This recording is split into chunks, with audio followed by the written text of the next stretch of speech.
edition of SLTV News. I'm Stephen Puglia. 2011 was the worst one-year drought in Texas history, significant enough that a lot of cities were within 30 days of running out of water. Sugar Land was very fortunate. We have done a lot of future planning for our water supplies, and so we ended up having ample supply for our customers. It's a concern for us when people are demanding more than our system capacity can provide. So we typically want to include a drought plan that will allow us to step people's usage down. The old drought plan was very complicated. It was difficult for people to implement. So the new drought plan actually has simpler stages and fewer of them, but that should have higher impact. If we had the same water use we had in 2011 from the drought, we would have only had to implement the stage 1 of that plan for about 5 days. The plan basically would have said you can only irrigate outside during those 5 days, 2 days a week, and we would specify which 2 days those are. Outdoor water use makes up 60% of the city's water demand. Changing the way you irrigate and watering based on needs will not only reduce your home's water bill, but help the city conserve for the future.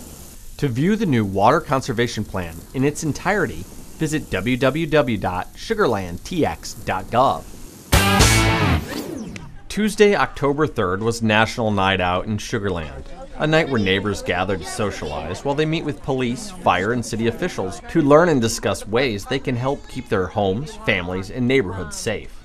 A lot of new faces, and it's a great way to get to know your neighbors and a great way to keep your neighborhood safe, especially our little kids in a time where things are getting a little bit crazier around us. So this has just been a great opportunity and a great event.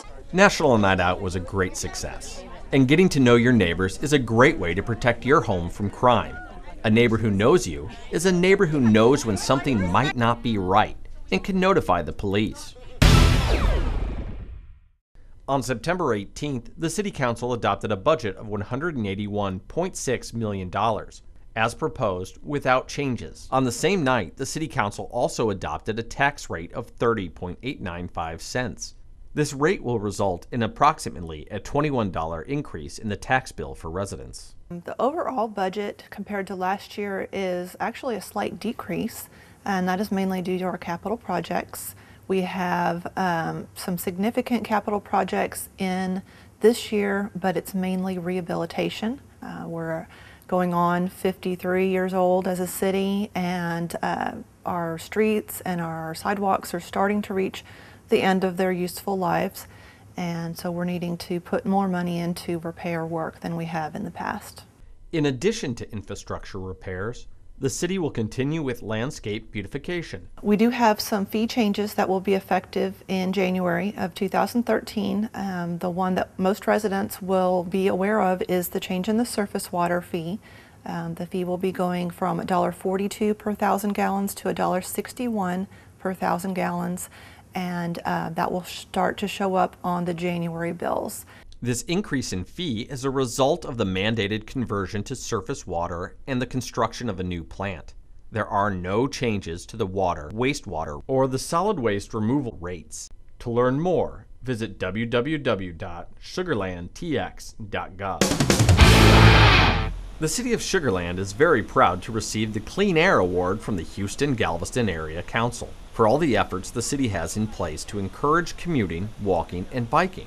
You know, when our residents take alternate forms of commuting, and by that I mean it could be a van pool or a carpool or even walking or biking to get to work, everybody wins. Our residents have healthier ways of getting to work, more convenient options.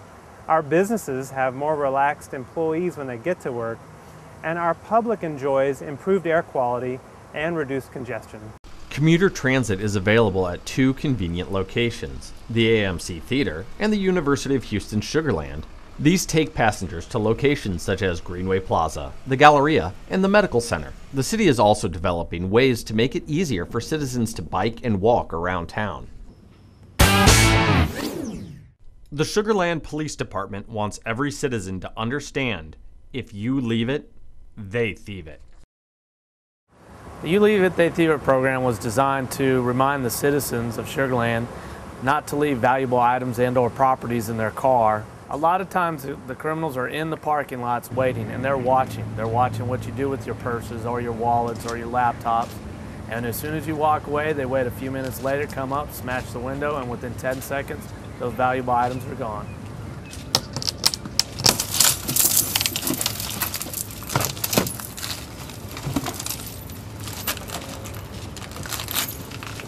Take your valuable items with you or leave them at home when possible. If you do choose to cover them up, do so prior to leaving your house so thieves can't see that you've been moving things around. Be cautious. Covering things up in the backseat helps, but if they see you do so, they know where to go and what to look for. So remember, you leave it, they thieve it. Thanks for joining us. For SLTV News, I'm Stephen Puglia. Oh, he's got the badge. That's awesome.